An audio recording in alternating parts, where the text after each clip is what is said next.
அனைவருக்கும் வணக்கம். போன வாரம் நான் யூடியூப்பில் ஒரு போஸ்ட் போட்டிருந்தேன். இந்த வாரம் என்ன வீடியோ வேணும்னு. அதுக்கு நிறைய பேர் வடகறி வேணும்னு போட்டிருந்தீங்க. அதனால் இன்றைக்கி கல்யாண ஸ்டைலில் வடகறி எப்படி செய்கிறதுன்னு பார்க்கலாம். செய்கிறதுக்கு முன்னாடி செய்ய தேவையான பொருட்கள் ஃபஸ்ட்டு பார்த்துடலாம். நான் ஒரு 5 ஸ்பூன் கடலைப்பருப்பு, 5 ஸ்பூன் துவரம்பருப்பு, ஒரு 3 மணி நேரம் ஊற வச்சுருக்கேன். ஒரு பெரிய சைஸ் வெங்காயம் கட் பண்ணி வச்சுருக்கேன். 2 மீடியம் சைஸ் தக்காளி கட் பண்ணி வச்சுருக்கேன். 3 பச்சை மிளகா உங்கள் காரத்துக்கு ஏற்ற மாதிரி எடுத்துங்க, கட் பண்ணி வச்சுருக்கேன். அதுவும் கொஞ்சமாக கறிவேப்பிலை, கொஞ்சமாக கொத்தமல்லி, கொஞ்சமாக புதினா, ஒரு 8 இலை இருந்தால் போதும், ரொம்ப போடக்கூடாது. அதுக்கப்புறம் பார்த்திங்கன்னா எண்ணெய், பெருங்காயத்தூள், உப்பு, அதுக்கப்புறம் 1 ஸ்பூன் இஞ்சி பூண்டு விழுது, 2 பிரிஞ்சி இலை, 4 லவங்கம், 3 பட்டை, அரை ஸ்பூன் சோம்பு, 1 ஸ்டார் அனீஸ், 3 ஏலக்காய், 3 காஞ்ச மிளகா, 10 பல்லு பூண்டு. இதுதான் செய்ய தேவையான பொருட்கள். இப்போ எப்படி செய்யறதுன்னு பார்க்கலாம் வாங்க. இப்போ ஒரு மிக்ஸி ஜார் எடுத்துங்க. அதில் ஊற வச்சுருந்த கடலைப்பருப்பு, துவரம்பருப்பு, அது கூட 2 காஞ்ச மிளகா, 10 பல்லு பூண்டு எல்லாத்தையும் போட்டு தண்ணி ஊற்றாமல் நல்லா வடைக்கு அரைக்கிற மாதிரி அரைச்சி எடுத்துங்க. இப்போ பார்த்தீங்கன்னா வடைக்கு அரைக்கிற மாதிரி அரைச்சி எடுத்துருக்கேன். இந்த மாதிரி தண்ணி ஊற்றாமல் அரைச்சி எடுத்துங்க. இப்போ ஒரு கடாயை எடுத்துகிட்டு அதில் ஒரு 3 ஸ்பூன் எண்ணெய் ஊற்றிங்க. எண்ணெய் சூடான பிறகு நம்ம அரைச்சி வச்சிருந்த மாவை இந்த எண்ணெயில் போட்டு நல்லா வதக்குங்க. இந்த மாவில் கொஞ்சம் ஈரப்பதம் இருக்கும், அதெல்லாம் போயிட்டு நம்மளுக்கு உதிரியாக வரணும். அது வரைக்கும் ஸ்லோ ஃப்ளேமில் வச்சு வதக்குங்க. இது ஈரம் இருக்கிறதுனால கொஞ்சம் அடி பிடிக்கும். பொறுமையாகவே ஸ்லோ ஃப்ளேமில் வச்சு வதக்குங்க. அந்த ஈரப்பதம்லாம் போகணும். ஈரப்பதம் போயிடுச்சுன்னா உங்களுக்கு அந்த ஒற்றை தன்மை இருக்காது, அடி பிடிக்கிற தன்மை இருக்காது. ஸோ அது வரைக்கும் ஒரு 2 நிமிஷம் இல்லை 3 நிமிஷம் நல்லா வதக்குங்க. இப்போ பார்த்தீங்கன்னா ஒரு 3 நிமிஷம் நல்லா வதக்கியாச்சு. அந்த மாவில் இருக்கிற ஈரப்பதம் எல்லாமே போயிடுச்சு. இப்போ மாவு பார்த்தீங்கன்னா எப்படி உதிரியாக இருக்குது பாருங்கள், அடியும் பிடிக்கல. இந்த ஸ்டேஜில் கேஸ் ஆஃப் பண்ணிவிட்டு தனியாக எடுத்து வச்சுருங்க. இப்போ ஒரு குக்கர் எடுத்துங்க. அதில் 4 ஸ்பூன் எண்ணெய் ஊற்றிங்க. எண்ணெய் சூடான பிறகு நம்ம எடுத்து வச்சுருந்த சோம்பு, பட்டை, லவங்கம், பிரிஞ்சி இலை, அன்னாச்சி பூ, ஏலக்காய், காஞ்ச மிளகாய் எல்லாத்தையும் போட்டு வதக்குங்க. இது கூடவே நம்ம கட் பண்ணி வச்சுருந்தா பச்சை மிளகாவும் போட்டுங்க, கறிவேப்பிலையும் போட்டுங்க. வதக்கும் போது பார்த்து வதக்குங்க. பச்சை மிளகா அதெல்லாம் போட்டதுனால வெடிக்கும், எண்ணெய் மேலே படும். பொறுமையாக வதக்குங்க. ஒரு 1 நிமிஷம் வதங்கின அப்புறம் கட் பண்ணி வச்சுருந்த வெங்காயத்தை போட்டு நல்லா வதக்குங்க.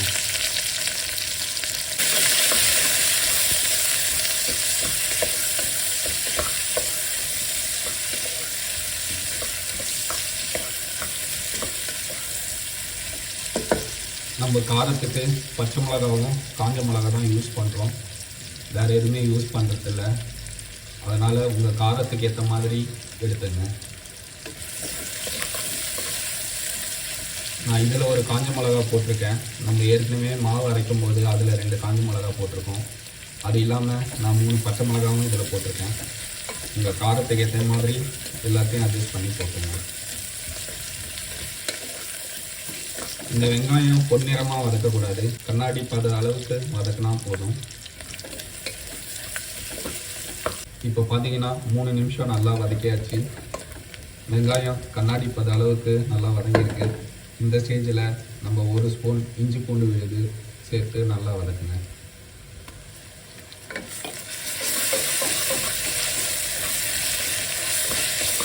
இது கூடவே நம்ம எடுத்து வச்சுருந்த புதினா இலையும் போட்டு நல்லா மிக்ஸ் பண்ணிக்கோங்க.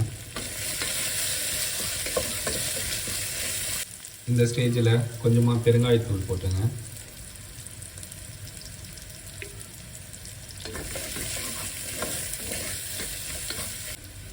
இது கூடவே பார்த்தீங்கன்னா ஒரு அரை ஸ்பூன் மஞ்சத்தூள் போடுங்க.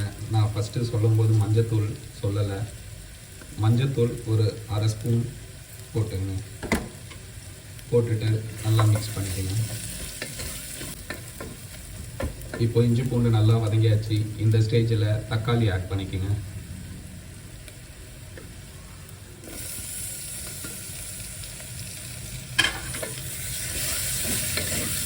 தக்காளி வதங்குற டைம்லே உங்கள் ருசிக்கேற்ப உப்பு போட்டுங்க. நம்ம அரைச்ச மாவில் உப்பு போடலை, ஸோ அதுக்கேற்ற மாதிரி நீங்கள் உப்பு போட்டுங்க. உப்பு போட்டு நல்லா மிக்ஸ் பண்ணிக்கோங்க.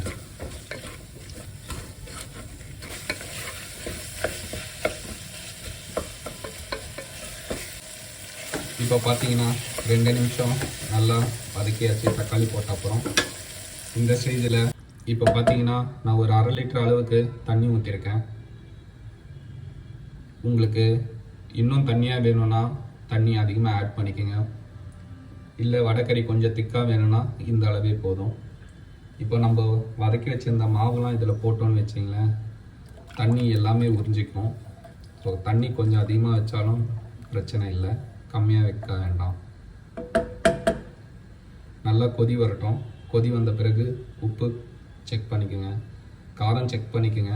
உங்களுக்கு போட்ட பச்சை மிளகா, காஞ்ச மிளகா இல்லாமல் உங்களுக்கு காரம் வேணும்னா கொஞ்சோண்டு தனி மிளகாத்தூள் ஆட் பண்ணிக்கோங்க. உள்ளே உங்களுக்கு காரம் கரெக்டாக இருக்குன்னா அப்படியே விட்டுருங்க.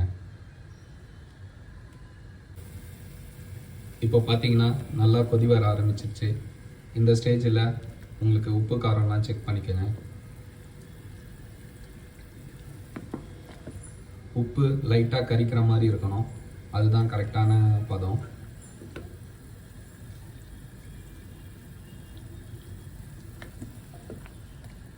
இப்போ பார்த்தீங்கன்னா உப்பு கரெக்டாக இருக்குது எனக்கு. இந்த ஸ்டேஜில் நம்ம வதக்கி வச்சுருந்த வடகறி மாவை எடுத்து போட்டுருங்க. எப்போவுமே நம்ம வதக்கி வச்சுருந்த மாவோட தண்ணி அதிகமாக இருக்கணும். தண்ணி கம்மியாக இருந்ததுன்னா தீஞ்சிரும். தண்ணி நிறைய இருக்கிற மாதிரி பார்த்துக்குங்க. இந்த ஸ்டேஜில் நம்ம கட் பண்ணி வச்சுருந்த கொத்தமல்லி எடுத்து மேலே போட்டுங்க. ஒரு மிக்ஸ் பண்ணிவிட்டு ஸ்லோ ஃப்ளேமில் 3 விசில் வச்சு சூடு ஆறின பிறகு ஓப்பன் பண்ணி பாருங்கள். இப்போ பார்த்தீங்கன்னா 3 விசில் வச்சு எடுத்திருக்கேன். எனக்கு கொஞ்சம் வடகறி தண்ணியாக இருந்தால் பிடிக்கும், அதனால் நான் கொஞ்சம் தண்ணி எக்ஸ்ட்ரா ஆட் பண்ணியிருக்கேன். உங்களுக்கு வடகறி கொஞ்சம் திக்காக வேணும்னா தண்ணி அதுக்கேற்ற மாதிரி ஆட் பண்ணிக்கோங்க. இந்த வடகறி நீங்களும் வீட்டில் செஞ்சு பாருங்கள், ரொம்ப அருமையாக இருக்கும். இது இட்லி, தோசை, பூரிக்கெலாம் ரொம்ப சூப்பராக இருக்கும். நீங்கள் வீட்டில் செஞ்சு பார்த்துட்டு எப்படி வந்ததுன்னு கமெண்ட்டில் சொல்லுங்கள். இந்த வீடியோ பிடிச்சிருந்தால் உங்கள் ஃப்ரெண்ட்ஸ் அண்ட் ஃபேமிலிக்கு ஷேர் பண்ணுங்கள். மறக்காமல் தோரணம் டிவிக்கு சப்ஸ்கிரைப் பண்ணுங்கள். நன்றி, வணக்கம்.